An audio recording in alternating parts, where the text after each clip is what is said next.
Good morning.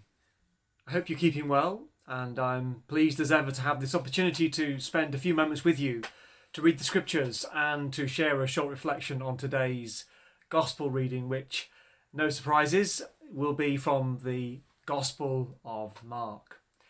But first, our Old Testament reading, or I should say our psalm reading, which is the wonderful Psalm 23 for today. The Lord is my shepherd, I shall not want. He makes me to lie down in green pastures. He leads me beside still waters. He restores my soul. He leads me in right paths for his name's sake. Even though I walk through the darkest valley, I fear no evil, for you are with me. Your rod and your staff, they comfort me. You prepare a table before me in the presence of my enemies. You anoint my head with oil. My cup runs over.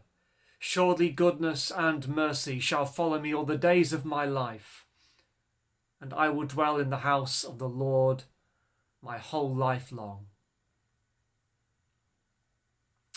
And Mark chapter 6, verses 30 through 34 and 53 through 56.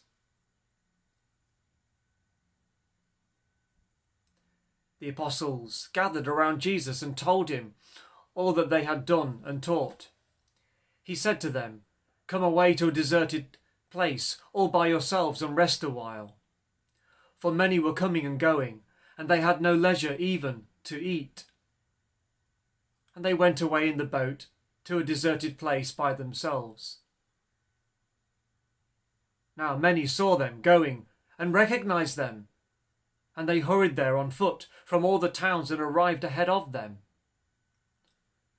As he went ashore, he saw a great crowd, and he had compassion for them, because they were like sheep without a shepherd, and he began to teach them many things.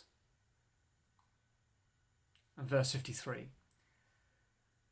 When they had crossed over, they came to land at Gennesaret, and moored the boat. When they got out of the boat, people at once recognized him and rushed about that whole region and began to bring the sick on mats to wherever they heard he was. And wherever he went, into villages or cities or farms, they laid the sick in the marketplaces and begged him that they might touch even the fringe of his cloak. And all who touched it were healed. Thanks be to God for these readings from his word.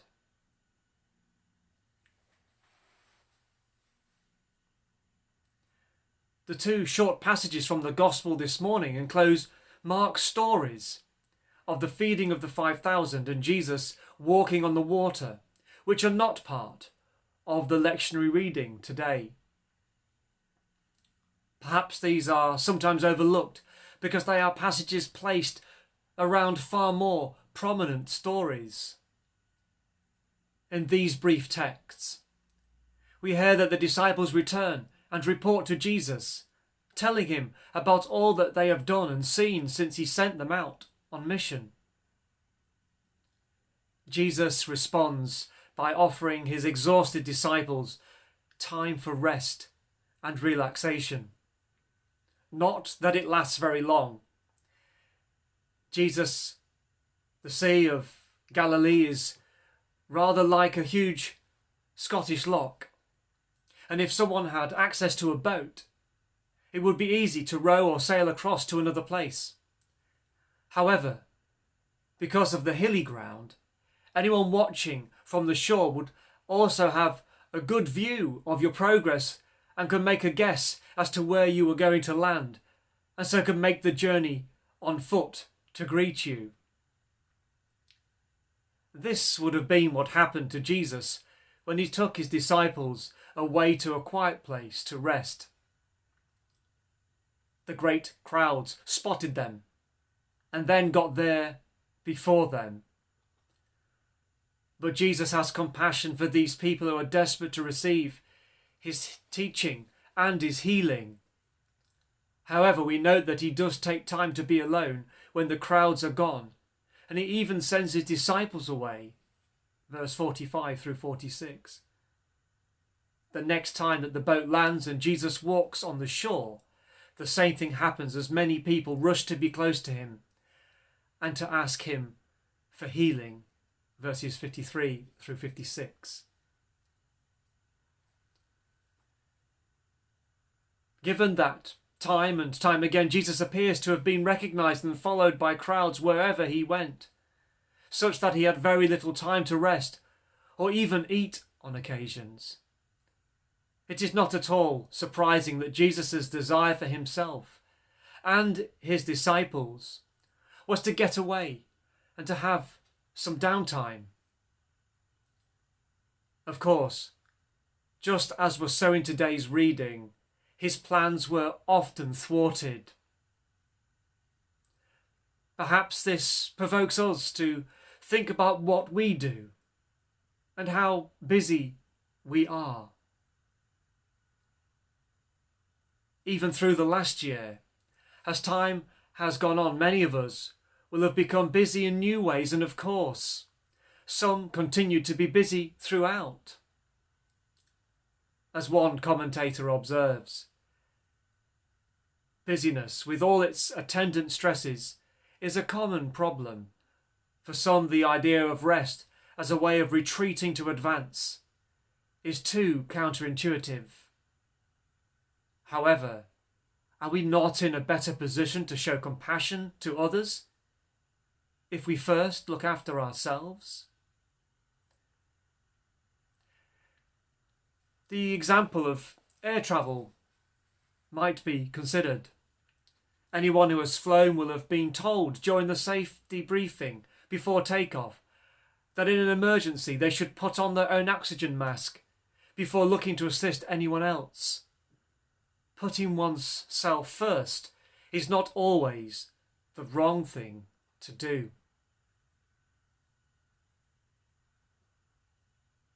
I find that all this is indeed very thought-provoking. If nothing else, we sense the relevance and importance of exploring our own approaches to rest and relaxation. The reality is that we all need to have time to rest and recharge. In the text, we see that really Jesus is quite emphatic here, isn't he? His disciples are to rest. Verse 31. He said to them, "Come away to a deserted place, all by yourselves, and rest a while." For many were coming and going, and they had no leisure even to eat. And they went away in the boat to a deserted place by themselves. Now, I do respect that we all appreciate how important rest is. And of course, this is so not just at this time of year when some of us will be off work or away from our usual responsibilities and perhaps, hopefully going away, but all through the year. The relevance of remembering to rest will no doubt become especially clear again as we hopefully soon see the return of many parts of our church life and mission, which are currently on hold. Perhaps, inspired by the text, what we may wish to explore for ourselves, what we may wish to ask ourselves is this: is rest and recuperation built into our own lifestyle? Is it part of our life every day, every week, every month, every year? The lonely, deserted place mentioned in the text need not necessarily be a geographical location, but we will do well to identify how, where and when we are able to rest, relax and recuperate. As it was for the disciples who, as things went, probably only had the boat trip itself before they were confronted with crowds again. Sometimes it might be that only a brief rest or a series of brief rests is possible. But still, the principle and practice of rest, in whatever rhythm and way we prefer, is essential, precious, and life-giving. And hopefully, they won't always be cut short.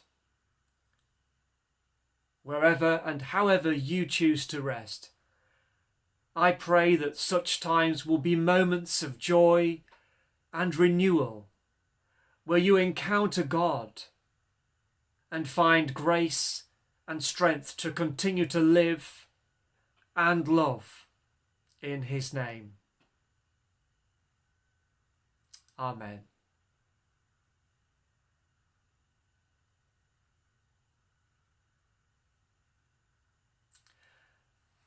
As usual, the full video of the service is taking place in the sanctuary this morning will be available in just a few hours' time, perhaps at lunchtime or just after lunchtime.